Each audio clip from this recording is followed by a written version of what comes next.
ஜெகத்திய பெருமானை எழுகடல் உண்டவனே வருக, ஏற்பம் ஆளுகின்றவனே வருக, தவசீலனே சிவசீலனே சிவகுருவனே சித்தப் பெருமகனே, ஏழுலகம் ஆளுகின்ற அகத்தியமே ஜெகத்தியமே வருக என வரவேற்கிறோம்.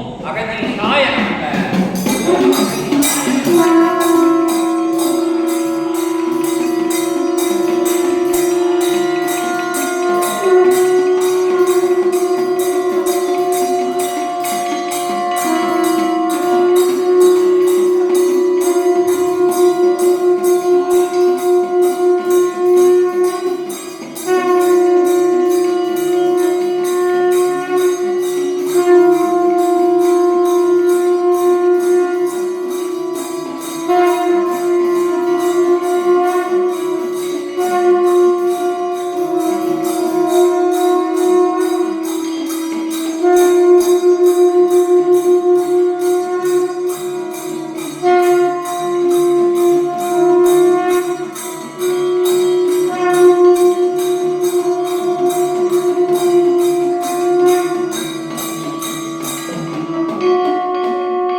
அகத்தியமே ஜெயம், ஆனந்தமே அகத்தியம். ஓம் அகத்தீசாய நமக.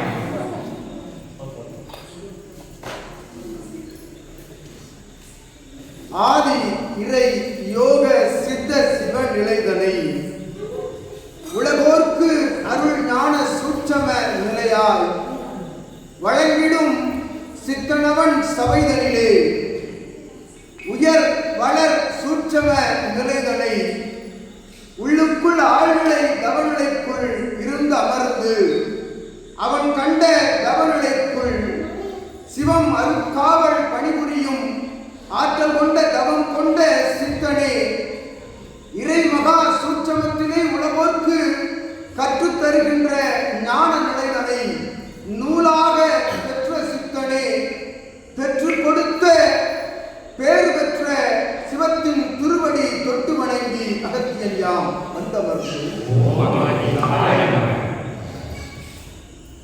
அருள் இறை மகா உயர் நிலைகள் எங்கெல்லாம் பரவி நிற்கின்றன, பிரபஞ்சம் முழுவதும் வியாபித்திருக்கக்கூடிய ஆற்றல் கொண்ட இறை நிலைகளை தன் அகம் காணும் அகநிலைக்குள், தன் அகம் காணும் தவம் கண்ட அகநிலைக்குள் அமர வைத்து அத்துணை ஆற்றலையும் கிரகிக்கின்ற பேர் பெற்ற யுகம் காணா தவம் கண்ட சிவமகா வாழை சித்தனே அகத்தியன் வந்தவர். உயர் இறை சூட்சமங்கள் என்னும் நிலையதை உரைத்துக் கொண்டிருக்கின்றார்கள். யுகயுகமாய் யோகிகளும் ஞானியர்களும் மகான்களும் உரைத்த உரைகளெல்லாம் விழலுக்கு இறைத்த நீர் போல அது வீணாகி நிற்க உரைத்த மகான்கள் எல்லாம் உரைந்து நின்று அவரவர்கள் காலங்கள் கடந்து நின்ற பொழுது அவர்கள் ஜீவ நிலை கொண்ட சமாதி நிலைகளாக பரவி நிற்கின்ற பொழுது அச்சமாதி நிலைகளை சூழ்ந்து வந்து கொண்டிருக்கும் கலியுக மாந்தர்களின் நடுவே அகத்தியன் வந்தமர்ந்தோம்.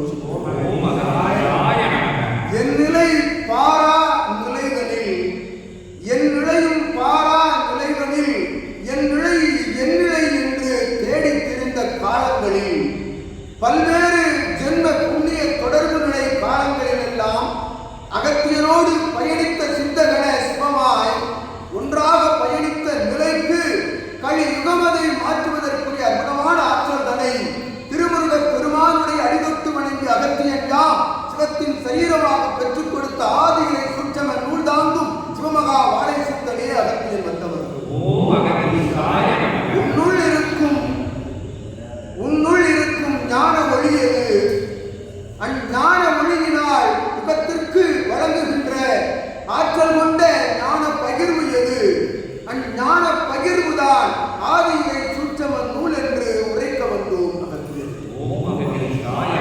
அகத்தியன் என்னும் ஒற்றை சொல்லினை தன் நாடி நரம்பு எலும்பு மஞ்சைகளின் சரீரத்திற்குள் எல்லாம் கொண்டு சென்று அவன் ஒருவனே ஜீவ நிலைகளாக இருந்து ஜீவ ஏடுகளின் மூலமாக உலகை வழிநடத்துகின்ற அற்புதமான ஆற்றல் பெற்ற மகான் சித்தன் சிவம் என்ற நிலையோடு எவை தேடி வந்து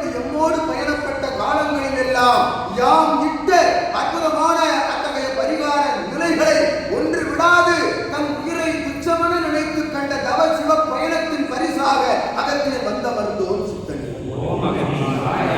அந்நிலைக்குள் இருந்து நீர் உரையாற்றிய ஆதியிலை சூட்சம நூலுக்குள் இருந்து நீர் உரையாற்றிய அற்புத நிலை கலியுக மானிடர்களை ஒரு கணம் உரைய வைக்கும் என்று உரைக்க வந்தோம். எங்கிருந்து உரைத்தார்கள் மகான் யோகிகள் எல்லாம்? தான் கற்ற ஞான நிலை, தனக்குள் இருக்கும் பூர்வ ஜென்ம புண்ணிய தொடர்பால் அவரவர்கள் உள்ளுக்குள் இருந்து உருவான ஞான பேரொளியில் இருந்து அவர்கள் உருவாகினார்கள். ஒளியாக சிவமாக யோகியாக உருவாகினார்கள் என்று உரைக்கின்றோம். அவ்வாறு தான் கற்ற நிலைகளில் இருந்து உருவான யோகிகள் மகான்களின் நடுவிலே ஆற்றல் கொண்ட சிவமாக அம்மகான்களினுடைய ஆற்றல் கொண்ட ஆன்ம நிலைகளை எல்லாம் அவரவர்கள் ஆற்றிய புண்ணிய உரை நிலைகளுக்குள் இருக்கக்கூடிய ஞான தொடர்பு நிலைகளை எல்லாம் தன்னகம் கிரகிக்கக்கூடிய ஆற்றல் பெற்றவனாக, ஆற்றல் கற்றவன் இல்லை, ஆற்றலை கற்றறிந்தவன் இல்லை, ஆற்றலை பெற்றவனாக வந்து அமர்ந்தவன் அருகாமையில் அகத்தியன் வந்தமர்ந்தோம் சித்தன். சித்தம் என்றால் என்ன, சிவம் என்றால் என்ன, இருவரும் வேறுபாடுகளை கலைத்தெறிகின்ற ஆற்றல் கொண்ட சித்தனுக்குள் சிவம் அமர்ந்திருப்பதை உரைக்க வந்தோம். அந்நிலைகள் எங்கிருந்து பெறப்பட்டன? அவ்வாறு பெறப்பட்ட நிலைகள், பெறப்பட்ட நிலைகள், அதன் கால நிலைகளை எல்லாம் அகத்தியம் உரைக்க வேண்டுமெனில் சித்தன் உரைத்தவாறு இருதினம் 3 தினங்கள் அல்ல, இத்தகைய ஆளி நாடு நகரங்கள் தாண்டி அமர்ந்து அருள் பாலிக்கின்ற அற்புத நிலை கொண்ட கணங்கள் எல்லாம் உள்ளுக்குள் வந்து அமர்ந்து உரையாட தோன்றுமெனில் இவ்வுரை நிற்காது என்று உரைக்கின்றோம். அவ்வாறு அத்துணை ஆற்றலையும் கற்றறிந்தவன் அல்ல, பெற்று உயர்ந்தவனாய் அமர்ந்த சிவமகா வாழை சித்தனே உமக்கு நல்ல ஆசிரியர் வழங்கி வருகின்றோம். உனதுயர் நிலை எங்கிருந்து வந்தது? உனது துயர் நிலைகளை எல்லாம் நீர் கடந்து நிற்கின்ற பொழுது உன் உயர்நிலை வந்தது என்று உரைக்கின்றோம். உயர் நிலையை கண்டு அவனுக்குள் இருந்து அவன் படுகின்ற துயர்நிலை கண்ட பொழுதும் தன் துயரோடு அவன் துயரை இணைத்து ஒன்றாக பயணிக்கின்ற அற்புத ஆற்றல் கொண்ட சிவதேவியாக பார்வதி தேவியாக வந்து அமர்ந்திருக்கின்ற அருள் மகா தேவியே அகத்தியன் நல்ல ஆசிரியர் பெற்றெடுத்த இருமடலைகள் ஏற்றம் கொண்டு வலம் வருகின்ற எத்தலமில் அமர்ந்திருந்த பொழுதும் அத்தலத்திற்கு செல்கின்ற சூட்சம நிலை கொண்ட ஆட்சிகளை யாம் வழங்கி உடன் வந்த பால தூர சுந்தரிக்கும் ஆட்சிகள் வழங்கி வருகின்றோம். உறவோடு உறவாக உன்னுள் உறவோடு உறவாக உதிரத்திற்குள் கடந்த உறவாக ஏற்றம் கொண்ட அகத்தியனை தாண்டி நிற்கும் சிவமகா வாழை சித்தன் தான் சிவம் பிரபஞ்சம் பஞ்சபூதங்கள் என்றெண்ணி உன்னோடு பெயரப்படுகின்ற எம் செல்வங்கள், எம் குழந்தைகள், எம் சீடர்களுக்கு யாம் நல்ல ஆசிரியர் வழங்கி வருகின்றோம். ஒன்றாக பயணிக்கின்ற நிலை இருக்கின்றது. ஒரு மானிடனை குருவாக ஏற்றுக்கொள்கின்ற நிலை இருக்கின்றது. அந்நிலைதான் உயர்நிலை கொண்ட ஞானநிலை என்ற அகத்தியம். ஒன்றாக நம்மோடு பயணித்தவன், கல்வி கற்றவன், ஒன்றாக பிறந்தவன், ஒன்றாக வாழ்ந்தவன், ஒன்றாக நண்பனாக தன் உறவாளனாக வந்தவன், ஒரு ஞானியாக யோகியாக உத்தம நிலை கொண்ட மகோன்னத மாநில தத்துவத்தை கற்றுக்கொண்ட சித்தனாக வலம் வருகின்ற போது அவனை ஏற்றுக்கொள்வதுதான் உயர் ஞானம் என்று உரைக்கின்றோம். அந்நிலைகளை நீர் பெற்ற அந்நிலைகளை உனக்குள் இருந்து சயன காலத்தில் சூட்சமமாக கண்மூடா காலங்களிலும் உம்மை சிவமாக காண்கின்ற என் செல்வங்களின் நடுவில் அகத்தியன் பயணித்து வந்தோம் அருள் சகடைகள் என்று உரைக்கின்றோம். அற்புத பயணங்கள் மேற்கொள்கின்றான் சித்தன். சித்தனவன் நிலை கண்ட ஆற்றல் அவனுக்குள் இருந்து எங்கிருந்து பெறப்பட்டது என்று உரைத்தான். அவன் ஒரு சுருக்க நிலையாக அகத்தியன் உரைக்க வேண்டுமெனில் அவன் சபை வரலாறை இதுவரை அகத்தியன் முழுவதுமாக உரைத்ததில்லை. சிவமகா வாழை சித்தன் வரலாறு என்று கூறுகின்றோம். ஆடி விளை ஆழ் விளை தவம் கண்டவனுக்குள் சிவ புண்ணியங்கள் எல்லாம் தவம் இருக்க பல்வேறு யுகங்கள்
பின்பகுதி உயர்கின்ற பொழுது எமை அனுப்பி வைத்தான் சிவம் என்று வருகின்ற காலங்களில் எல்லாம் என் சுவடு பதிக்கின்ற பொழுது ஞான சுவடு பதிந்திருக்கும் என்று திரும்பி நோக்குகின்ற பொழுது உற்று நோக்கினால் அங்கு சுவடு இல்லை, என் சுவடு மட்டும்தான் இருக்கிறது. மாநிலர்கள் ஆங்காங்கு வந்து அவர்கள் கலியுக சுவடை பதித்துவிட்டு சென்றார்கள் என்று மனிதனை சுவடாக பதிவு வைத்த காலத்திலே நான் திரும்பி செல்கின்ற பொழுது சிவம் வழங்குகின்ற சாட்டை அடி கண்டு அகத்தியன் அஞ்சி யாம் தேர்ந்தெடுத்த தலம் தான் அற்புத நிலை கொண்ட உங்கள் அருகாமையில் அமர்ந்திருக்கின்ற அற்புத தலமான பிரபஞ்ச மகா அகத்திய வாழை சித்த சபை என்று உரைக்கின்றோம். நிலை கொண்ட தலமதிலே அமர்ந்த காலம் முதல் இவன் இவன் இவன் யானிட்ட கட்டளையை ஏற்று கண்ட பயணங்களை கூற வேண்டுமெனில் அகத்தியன் கண்களில் நீர் தாரை தாரையாக பொங்கி வழிகின்றது. இவன் சீடர்கள் இவனுக்கு ஆதியினை சூட்சமத்திற்குள் இருந்து ஜீவயோடுகளுக்குள் இருந்து இவனுக்கு ஆசி கூறுகின்ற அத்தகைய சீடர்கள் எல்லாம் செய்கின்ற தவறு நிலைகளுக்காக அகத்தியன் இவனுக்கு கட்டளையிடுவோம், உபாகமத்தை நிறைவேற்று, இப்பரிகார நிலையை நிறைவேற்று என்று இவன் மடியில் ஒரு நிலை இல்லாது எவை அடிமடியில் சுமந்து கொண்டு ஆற்றலாக தன்னுடைய சிரசில் சிவத்தை சுமந்து கொண்டு இவன் கண்ட பயண நிலைகளுக்குள் இருந்து ஆற்றலாய் இவனோடு பயணித்த அற்புத அத்தகைய தேவியோடும் சீடர்களோடும் பயணித்ததை கண்டு அகத்தியனே அங்கு வியப்புற்று அமர்ந்து தவம் கண்டு அத்தகைய சபைக்கு மேலும் மேலும் மெருகேற்றக்கூடிய ஆற்றலை இவனுக்குள் இருந்து தாரை வார்த்துக் கொண்டிருந்தோம் என்று கூறுகின்றோம். கண்ட தவ பலன் சிவ பலனின் ஆற்றலாக ஆதியை சுற்றவன் நூல் என்னும் அற்புத நூல் இது. இவன் உரைக்கின்றானே, இவனுடைய சீடன், இவனுக்கு என்ன தெரியும்? உங்கள் வயதை ஒத்தவன், உயருக்கு கீழ் உள்ளவன், உங்கள் வயதை விட சற்று உயர்ந்திருப்பான் ஒரு சிலரை விட. என்ன தெரியும்? எந்நூலும் கற்கவில்லை, எந்நூல் தவிர என்று உரைக்கின்றோம் அகத்தியன். எந்நூல் எனில் அது எந்நூல் ஆதியை சுற்றவன் நூலாக வரம் வருகின்ற இச்சித்தனை உன் வயதை ஒத்த சித்தனை மாநிலனை குருவாக சிவமாக யோகியாக சித்தனாக பிரபஞ்ச பஞ்சபூத 63 பன்னிருவர்களாக ஏற்றுக்கொண்ட நிலை இவன் தான். வேறுலக பண்டமிட்டு ஏற்றுக்கொண்ட நிலைக்கு இவனுக்குள் இருந்து பகிர்ந்தளிக்கப்பட்ட ஆற்றல் தான் ஆதியை சூட்சம நூல் என்று அகத்தியன் உரைத்து அதற்குள் இருந்து அகத்தியன் உரையாடக்கூடிய ஆற்றலை பெற்றிருக்கிறான் இவன் என்று கூறுகின்றோம். நூல்களை பகிர்கின்ற ஆற்றலை பெற்றவன் தான் சிவமகா வாழை சித்தன் என்று கூறுகின்றோம். சிவமகா வாழை சித்தனுடைய ஆற்றல் என்ன என்ன என்று கூறுவதற்கு தனி சச்சங்கமும், சபையுடைய வரலாறை கூறுவதற்கு ஒரு தனி சச்சங்கம், இச்சீடனுடைய பயணத்தை கண்டு அற்புதமாக அகத்தியில் கூறுகின்ற ஆட்சி நிலைகள் ஒருபுறம் நடந்தேறுவதற்குரிய சச்சங்கம் தனித்தனியாக நடக்கின்ற காலங்களில் தான் ஒட்டுமொத்த வரலாறை அறிய முடியும் என்ற அகத்தில் உரைக்கின்றோம். சிவத்தை எவராவது அடியும் முடியும் காணாத நிலை கொண்டவன் தான் சிவம் என்று கூறுகின்றோமே. பிறப்பும் இறப்பும் இல்லா நிலை எவனுக்கு இருக்கின்றதோ அவன் தான் இறைவன் என்று கூறுகின்றோம்.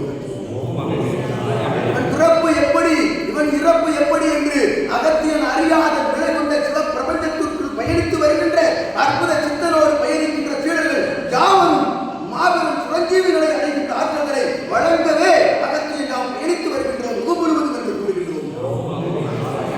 அற்புத நிலை கொண்ட இச்சபையில் இருந்துதான் ஏற்றம் கொண்ட சித்தர்களும் யோகிகளும் மகான்களும் உருவாகி அவரவர்கள் தன்னுடைய ஞான பயணத்தை மேற்கொண்டு அதில் தோல்வி கண்டு அகத்தியன் மறுபடியும் உரைப்போம். யோகிகள் மகான்கள் சித்தர்கள் எல்லாம் தோல்வி அடைந்து விட்டார்கள் அவர்கள் வாழ்ந்த யுகங்களில் என்று கூறுகின்றோம். நிச்சயமாக தோல்வி அடைந்திருக்கிறார்கள். ஏனெனில் இவன் கூறினாலே அவதாரங்கள் எழுந்து நிற்கின்ற பொழுது தடுத்தாளப்பட்ட ஆற்றல் கொண்ட சபை என்று கல்வி அவதாரம் எழுந்திருந்தால் வளாகம் இல்லை, நீங்கள் இல்லை, யாம் இல்லை, ஒருவரும் இல்லை என்று கூறுகின்றோம். நல்லோரும் தீயோரும் சேர்ந்து அழிகின்ற அத்தகைய யுகம் அழியக்கூடாது என்ற தடுப்பு நிலை கொண்டு திருப்பார் கடலை கடைந்த பொழுது எழுந்த பேராற்றல் கொண்ட அமலத்தினை இவனுக்கு பருக கொடுத்தவன் சிவம் என்று கூறுகின்றோம். இதெல்லாம் அகத்தியன் ஒரு சித்தனை ஒரு மாநிலனை எதற்காக இத்துணை ஆற்றல் கொண்டு பாராட்ட வேண்டும் எனில் அகத்தியனை தாண்டி அகத்தியனோடு சுமக்கின்ற ஆற்றல் கொண்டவன் கலியுகத்தில் எவன் இருக்கின்றான் என்று தேடி அடைகின்ற பொழுது அகத்தியனாக வளம் வந்தவனுக்குள்தான் அகத்தியம் அமர்ந்திருக்கின்றது என்று கூறுகின்றோம். நிலையெல்லாம் எப்படி வரும்? சிவசபையோடு படிப்படியாக கலந்து ஒன்றாக இவனோடு பயணிக்கின்ற பொழுது சபையின் ஆற்றல், சித்தன் ஆற்றல், இறை சூட்சமன் நூலின் ஆற்றல் எதுவென்று அறியவரும் என்று கூறுகின்றோம். மெய்யாக ஞானம் என்பது புகுத்தப்படுவதல்ல. புகுத்த எவருக்கும் எவராலும் ஞானத்தை புகுத்த இயலாது என்று கூறுகின்றோம். தன்னை ஒருவன் உணர வேண்டும், தன்னை அறிய வேண்டும். தான் யார்? பிறக்கின்ற பிறப்பு எதற்காக? பிறந்த பிறப்பிலிருந்து இனி பிறவா நிலையடைவது எப்படி என்கின்ற அந்நிலை நோக்கி பயணிக்கின்ற ஒவ்வொருவரும் எவ்வாறு பயணிக்க வேண்டும்? இறையின் நிலையோடு பயணிக்க வேண்டும் என்று கூற வந்தோம் அகத்தியன். உரைத்தவாறு மானிட பண்புகளிலிருந்து மாறுபட்டு உயர் மகோன்னத மானிட நிலை கொண்டவனாக சிவமாக இறைவன் உரைத்தான். ஒவ்வொரு நிலைக்குள்ளும் சிவம் இருக்கின்றார். உங்களுக்குள் இருக்கின்றார், அருகாமையில் இருக்கின்றார், அவனுக்குள் இருக்கின்றார், அண்டை வீட்டாரோடு இருக்கின்றார், அண்டை நாட்டாரோடு இருக்கின்றார், அண்டை உயிர்களோடு இருக்கின்றார் என்னும் நிலையோடு ஒருவன் வலம் வருகின்ற பொழுது தன் நிலை உரைத்துவிட்டு செல்லலாம். சிவமாக இருங்கள், சுற்றிலும் சிவம் இருக்கின்றார், உனக்குள் இருக்கின்றது என்று அதனை உணர்ந்து பயணிக்கின்ற ஒருவன் தான் இது போன்று நிற்க முடியும் என்று உரைக்கின்றோம். அற்புத நிலை கொண்ட யோக நிலை, சித்த நிலை எல்லாம் கடந்த சிவ நிலைக்குள் சென்று மகான்களாக வளம் வருகின்ற ஒவ்வொருவருடைய ஆற்றலை தாங்கி நிற்கக்கூடிய, கிரகிக்கக்கூடிய ஆற்றல் கொண்ட ஆழ்நிலை தவம் 11,000 யுகமாக தவம் இருந்த அற்புதமான புண்ணியத்திலே பெற்ற சித்தன் அழைத்தால் இவன் வந்து உரையாடலாம் என்று கூறுகின்றோம். அவனை அழைத்து பேசக்கூடிய ஆற்றல் பெற்றவன் அவன் உரையாடி நின்று அத்தகைய ஞான நிலைகளை கற்றுக் கொடுத்து சென்று விட்டான். அதோடு பயணிக்கின்ற ஒவ்வொருவன் அவன் போல் பயணிக்கின்றீர்களா என்று விளைவிக்கிறோம். அகத்தியன் தைரியமாக அவனாக வளம் வர வேண்டும் எனில் அவன் காட்டிய அற்புதமான நடைமுறை பண்புகள், இயல்பு நிலைகள், சிவம் என்றால் என்ன என்று அவன் உரைத்த உரைக்குள்ளிருந்து ஆராய்ந்து பாருங்கள். அவர்களாக வளம் வருகின்றீர்களா? அவன் யோகிராம் சிவகுமார் இல்லை, யோகியாக வளம் வந்த சிவகுமார் என்று கூறுகிறோம். அற்புத நிலை கொண்ட ஆற்றல் பெற்ற இதுபோன்று மகான்களை எல்லாம் தன்னகம் அழைத்து ஆதிரை சுற்றம நூலுக்குள் இருந்து அழைத்து பேசிய காலங்கள் சற்றேறக்குறைய 2-3 ஆண்டுகளுக்கு முன்பாகவே என்று உரைக்கின்றோம். இதுவும் ஒரு முத்தாய்ப்பான நிலை என்று உரைத்தோமே. கலியுகம் மாறிக்கொண்டிருக்கின்றது, கலியுகம் அழிந்து கொண்டிருக்கின்றது. ஏனெனில் இது போன்ற வழிபாட்டு தலங்களுக்கெல்லாம் மக்கள் மாநிலர்கள் செல்கின்ற பொழுது அவ்வழிபாட்டு தலங்களை விட்டு அகல்கின்ற பொழுது அங்கு இருக்கின்ற ஆற்றல்களை பெற்று செல்கின்ற பொழுது அவ்வாற்றலை வீணாக்காத ஒரு இறையாற்றல் நமக்குள் இருக்கின்றது என்று உணர்ந்து பயணிப்பார்களே ஆயின் அவன் கலியுகத்தில் இல்லை, தர்மயுகத்தில் வாழ்ந்து வருகிறார் என்று கூறுகின்றோம். ஆற்றல்களை பெற்று வளம் வருபவன் ஆற்றலோடு வளம் வர வேண்டும். எவ்வாற்றலோடு? உனக்குள் இருக்கும் ஆற்றலோடு. இவன் உரைத்தானே பஞ்ச இந்திரியங்களில் இருந்து விடுபட்டு மெல்ல மெல்ல விடுபட்டு முழுவதுமாக விடுபட வேண்டிய காலங்கள் என்பது நீர் நிர்ணயிக்கின்றாய் என்று உரைக்கின்றோம். ஒரு வாழும் குரு என்பவனை இறையாக ஒருவன் வளம் வருகின்ற பொழுது அகத்தியன் கூறுகின்றோம். கலியுகத்தில் ஒரு மாநிலம் எவ்வாறு சிவமாக வளம் வர முடியும் என்னும் சூட்சமத்திலே ஒரு வரியில் உரைத்துள்ளோம். நாம் உரைத்தவாறு தன்னோடு இணைந்தவன் நமக்கு முன்பாக அமர்ந்திருப்பவன் நிலை கொண்டு அவன் உரைக்குள் நிலை கொண்டு உரையாடி கொண்டிருப்பவன் உள் ஆற்றல் இருக்கின்றது, பிரபஞ்சம் பஞ்சபூதம் அடங்கி இருக்கின்றது என்று ஏற்று ஒருவனை வாழும் குருவாக ஒருவன் வளம் வருவானே ஆயின் நிச்சயமாக அவன் ஞானியாவது உறுதி என்று கூறுகின்றோம்.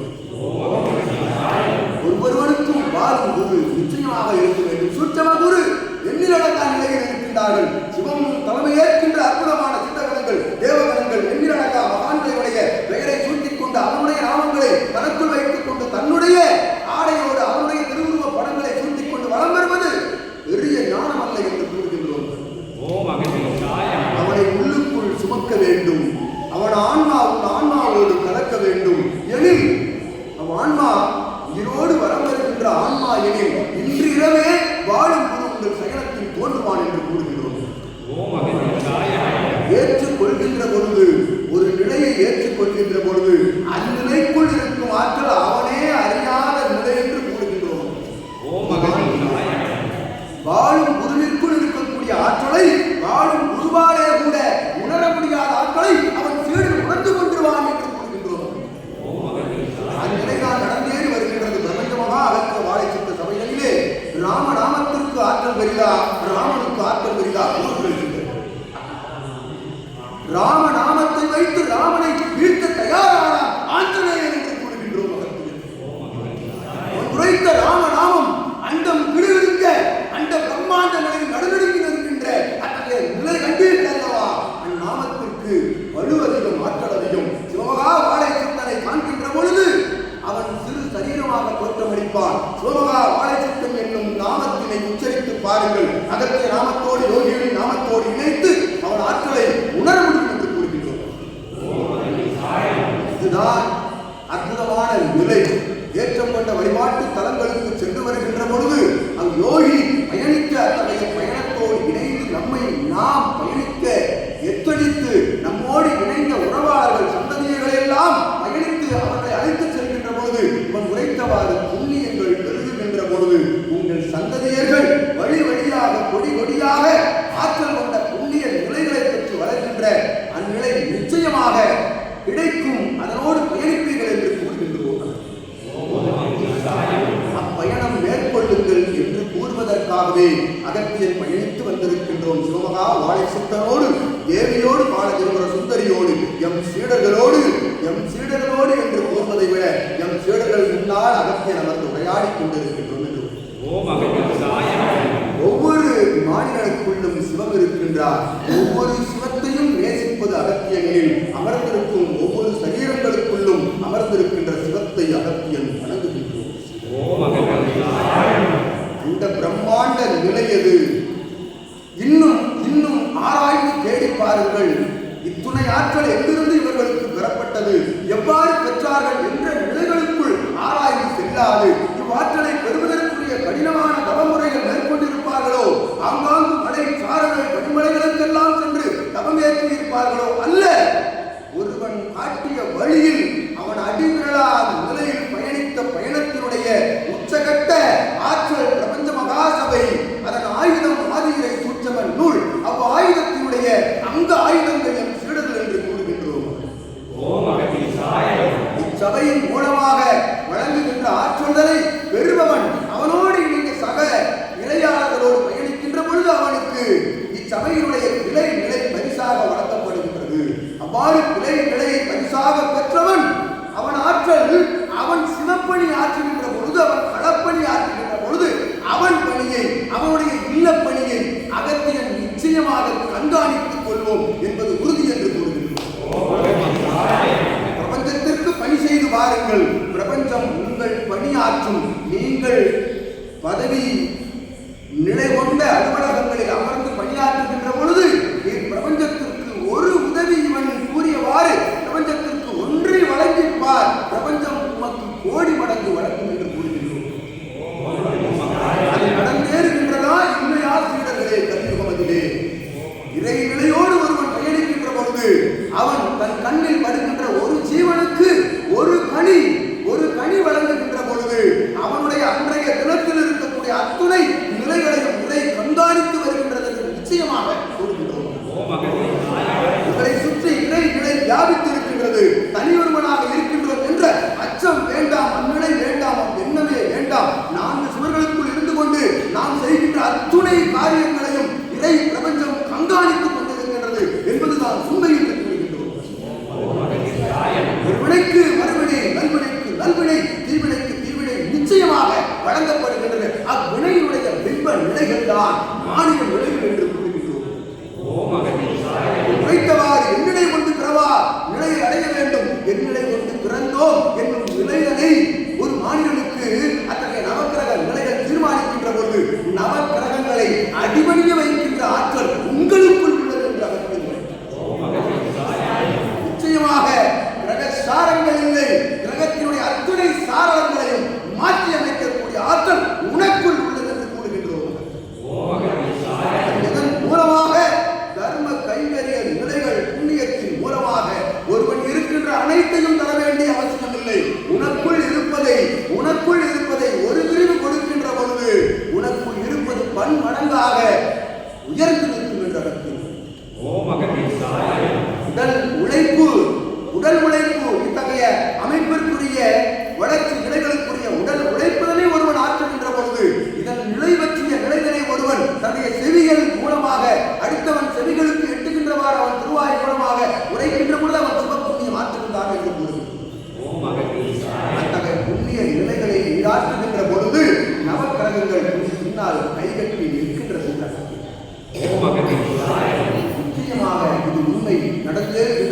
சொல்வார்கள், அழைப்பு வந்தது, அழைப்பாக இலையோடு சென்று விட்டதப்பா, எத்தகைய குலதெய்வ புண்ணியமோ, எத்தகைய சாமி என்று காப்பாற்றியதோ என்று. நிச்சயமாக நீர் ஆற்றிய புண்ணியம், பூர்வஜென்ம புண்ணியம், முன்னோர்கள் மூத்தோர்கள் செய்த புண்ணியம் உங்களை காப்பாற்றி இருக்கிறது. அதனை உணர வேண்டும் அல்லவா? அவ்வாறு உணராத நிலையில் நீர் அதிலிருந்து தொடர்ச்சியாக பாவங்களுக்குள் செல்லாது புண்ணிய நிலைகளை தொடர்ச்சியாக ஆற்றுகின்ற பொழுது உன் கர்ம நிலைகளினுடைய வடிவத்தை, உன் கர்ம நிலைகளுடைய தன்மையை மாற்றுகின்ற வல்லமை உங்கள் குருவால் முடியும் என்று அகத்திலே வாழும் குருவினுடைய அடிநிலை பிறவா நிலைகளிலே மாறா நிலையில் பயணிக்கின்ற பொழுது உங்கள் நவக்கிரக சஞ்சாரங்கள் அவன் கரத்திலிருந்து கட்டளையிடப்படுகின்றன என்று அகத்தியம் உரைக்கின்றோம். அக்கட்டளை அவன் விட்டு விடுவான். அக்கட்டளையை பிரபஞ்சம் ஏற்றுக்கொள்கின்றதா இல்லையா என்பது எவருடைய பயணத்தில் தீர்மானிக்கப்படுகிறது? உங்கள் சரணாகதி பயணத்தில் தீர்மானிக்கப்படுகிறது. சரணாகதி அடைய வேண்டும். ஒருவன் ஒரு நிலையில் சரணாகதி அடைய வேண்டும். ஒரு குருவினுடைய அடிநிலை காலினை அவன் பிடிக்கின்ற பொழுது, விடாப்பிடியாக பிடிக்கின்ற பொழுது அவனை இறைவன் விடாப்பிடியாக பிடித்து அவனை தொடர்ந்து செல்வான் என்று இந்நிலையைத்தான் பிரபஞ்ச மகா அகத்திய வாழை சித்த சபை உள்பட அனைத்து ஞான சபைகளும் பறைசாற்றி வருகின்றன. பறைசாற்றுதலோடு நிற்காது அதனை வாழ்வியல் இயல்பு நிலையாக வாழ்ந்து காட்டி வருகின்றது. எம் சபையினுடைய சித்தனுக்குள் இருக்கும் சிடர்களோடு தொடர்ந்து அத்தகைய வாழ்வு நிலை கொண்டவனைத்தான் கண்ணார கற்றுக்கொண்டிருக்கின்றீர்கள். ஒரு மாநிலனுக்குள் தானே இறை அமர்ந்திருக்கின்றது. அசையும் அசையா பொருட்களுக்குள் எல்லாம் இறை இருக்கின்றது என்றால் அவ்விறை கழிவதற்கு எந்த நிலையில் வந்து உரையாடும்? உங்களோடு எப்படி அது உரையாடும்? எவராவது கேட்டிருக்க முடியுமா இறைவனுடைய உரையாடலை? ஆங்காங்கு சைன காலத்தில் ஒரு அசரீரி தோன்றுவது போல் தோன்றும். ஆனால் உண்மையாக அகத்தியம்தான் வந்து அமர்ந்து உரையாடி கொண்டிருக்கின்றான் என்னும் நிலையை சூட்சமத்தை இயல்பாக உண்மை என்று உணர்கின்ற பொழுது கண்மூடி வேறு முறை அகத்திய நாமத்தினை உச்சரித்து பாருங்கள், அகத்தியர் அமர்ந்திருப்பான் என்று கூறுகின்றோம். அவ்வாறு அவனுடன் அமர்ந்திருப்பவன் சிவதே பார்வதியாக சிவமாக அமர்ந்திருப்பது நிச்சயம் என்று உணர்ந்து கண்மூடி காண்கின்ற பொழுது நிச்சயமாக காட்சி தென்படும். எப்பொழுது? முழுவதுமாக முதல் நிலையாக சபையை ஏற்றுக்கொள்கின்ற பொழுது என்று கூறுகின்றோம். இவ்வமயம் இத்தடத்தில் வந்து அமர்ந்திருக்கின்றீர்கள். இத்தடத்தினை உருவாக்குவதற்கும் இத்தடத்தில் இருக்கக்கூடிய ஆற்றல் கொண்ட இத்தகைய நிலைகளை மேலெடுத்து வைத்து அத்தகைய மகானுடைய சிலைகளை வடிவமைத்து வைப்பதற்குரிய ஆற்றல் ஒருவன் பங்கு அல்ல. இது அத்துணையும் பிரபஞ்சத்தில் கலந்திருக்கக்கூடிய ஆற்றல் கொண்ட ஞானியர்களின் பங்கு, சிவத்தின் பங்குதான் என்று கூறுகின்றோம். அவ்வாறு அந்த நிலையை ஆற்றுகின்றவரோடு தொடர்ச்சியாக கலந்திருந்து இத்தகைய ஏற்ற இலக்க நிகழ்வுகள் மாற்று ஏற்று நிலையில்லா அத்தகைய வடிவத்தில் பயணிக்கின்ற பொழுது ஆற்றலோடு இச்சபையினுடைய ஆற்றல் எங்கு வந்து தஞ்சமடைந்தேன் கூறுங்கள் எவராவது பார்க்கலாமாம். ஆங்காங்கு மகான்கள் யோகிகள் எல்லாம் நடாத்தி வருகின்ற அற்புதமான சபைகள் இருக்கின்றன. மகான்கள் எல்லாம் நடத்தி வருகின்ற ஆசிரம நிலைகள் இருக்கின்றன. தவம் இருக்கின்றார்கள். புண்ணிய நிலைகள் கொண்ட ஞானத்தினை கற்றுக் கொடுக்கின்றார்கள். அவ்வாற்றல் எல்லாம் எங்கிருந்து பெறப்படுகின்றன, எங்கு சென்று தஞ்சமடைகின்றன? எம் சீடர்கள் உரைத்தால் கூட பரவாயில்லை.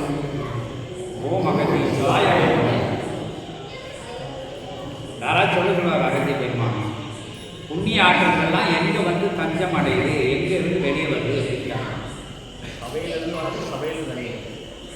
பிரபஞ்ச மகா அகத்திய வாழை சித்த சபை அங்கே போய் தஞ்சம் வேற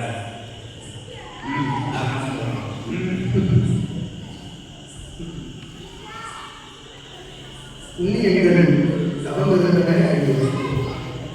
புண்ணிய தவத்திற்கு காவலிருந்தன கணங்கள் என்று உரைப்போம். அப்புண்ணியம் தவமிருந்த தலம் இது, உயர்நிலை கொண்ட தலம் இது. இதை விட சிக்ஷன்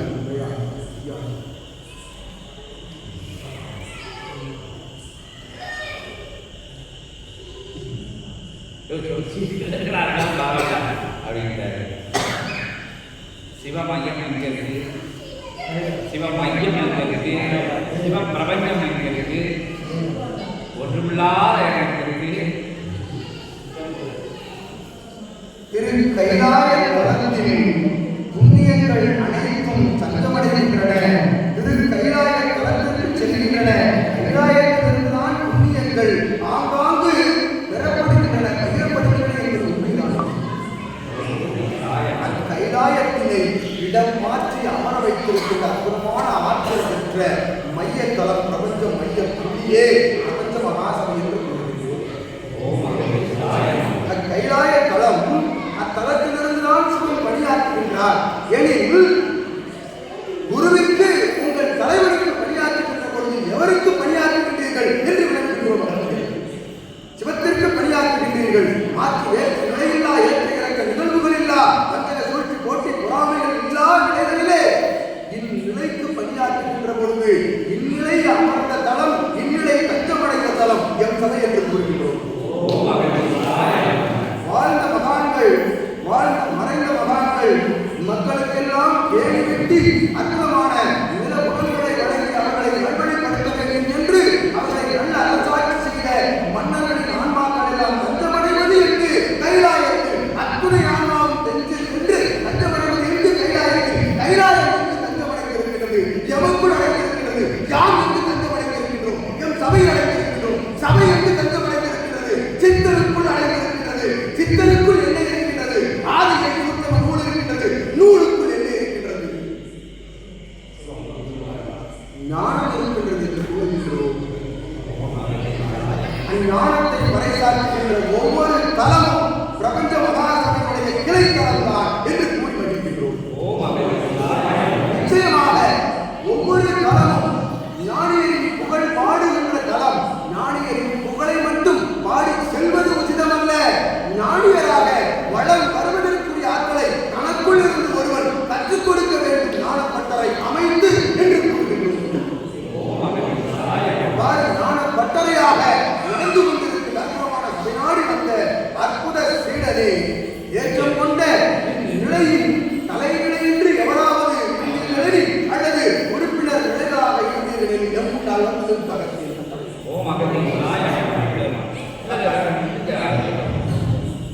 அற்புத நிலை கொண்ட நிலை எண்ணிலை நோக்கிய பயணம் நிலை. அது எண்ணிலை நோக்கிய பயணமாக இருக்க கடவுள் என்று முதல் நிலை கொண்ட இவன் போன்ற மகான்கள் இருக்கின்ற சிலை உலகத்தில் இருக்கின்ற மகான்களினுடைய ஆற்றல் எல்லாம் அது ஓராற்றல் அல்ல, அது ஓராற்றல் அல்ல. பல்வேறு யுகங்கள் தொடர்ந்து அங்கு இங்குமாக ஆண் விடையாக பிடித்திருக்கின்ற ஆற்றல் எல்லாம் அது உச்சநிலை அடைந்து பக்குவநிலை அடைகின்ற பொழுது சென்றடைகின்ற அச்சிவம்தான் வந்து நிற்கின்றார்கள். ஒவ்வொருவருக்குள்ளும் சிவநிலையோடு திகழப்பட வேண்டும். ஏற்றுக்கொண்ட இந்நிலை நிலை சபையாக அமைத்து இத்தகைய நிலைகளில் திகழப்படுவதெல்லாம் பிரபஞ்ச மகாசக்தி வாழை சித்த சபையினுடைய நிலையோடு தொடர்ந்து பயணித்து ஏற்றுக்கொண்ட ஞானத்தை பரப்புகின்ற பொழுது நிச்சயமாக அவற்றை கர்மயுகமாக மாற்றி காட்டுவோம். கலிங்கத்தில் என்று கூறுகின்றோம்.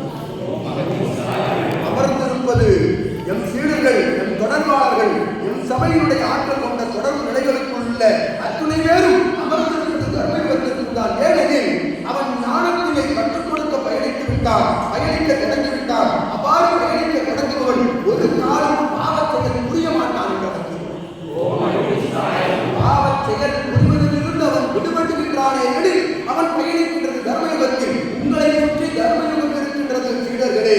ஞானியர்களினுடைய ஆற்றல் கொண்ட அத்தகைய நிலை நோக்கி பயணப்படுபவர்கள், சிவனிலை நோக்கிய பயணப்படுபவர்கள்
பறந்து நிற்கின்ற ஆற்றல் தான் ஒரு யோகியின் ஆற்றல் என்று சித்தனின் ஆற்றலுக்கு ஈடு இணை கிடையாது. சிவமே சித்தனிடம் பஞ்சமடைந்து நிற்கும் என்று கூறுகிறோம். அவ்வாறு பஞ்சமடைந்த ஆற்றல் பஞ்சமடைந்த தளத்தில் வந்து அகத்தியன் சிவமகா வாழைத்தரும் ஏன் பார்வதியும் எம்மோடி வைத்திருக்கின்ற கண்களுக்கு அளவில்லை. எம் சீடர்கள் கண்மூடுகின்ற போது இங்கிருக்கின்ற சீடர்கள் கூட உயர் நிலை ஞான நிலை கொண்டோர்கள் நாம் உடைக்கின்ற பொழுது வருகின்ற ஆற்றலை சூட்சமமாக உணர்ந்திருப்பார்கள் என்று கூறுகின்றோம். அத்தகைய கணங்கள் எல்லாம் வளம் வருகின்ற தலமாக இத்தலத்தினை உயர்த்தி காட்டும் நல்லாசிகள் உமக்கும் சபைக்கும் இத்தலத்திற்கும் நல்லாசிகள் வழங்கி அமர்கின்றோம். ஓம் அகதி சாய நமக. ஓம் அகதி சாய